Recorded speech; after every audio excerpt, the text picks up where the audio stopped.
বাচ্চা হয় না, 1 বছর 2 বছর 5 বছর 10 বছর চলে যায়, মনে মনে চিন্তা করে আমার যদি একটা ছেলেও না হয়, আমার যদি একটা মেয়েও না হয়, তাহলে আমার বংশধর কে টিকিয়ে রাখবে, আমার বংশধর কে রেখে রাখবে।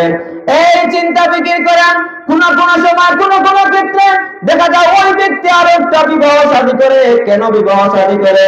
এই জন্য করে আমার বংশটা টিকিয়ে রাখতে হবে।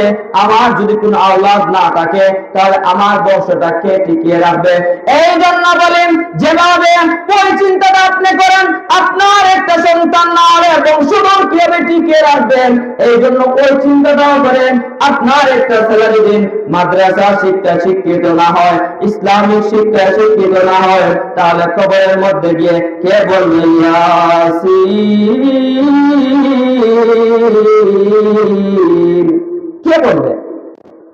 কে পড়বে আপনার কবরের পাশে গিয়ে?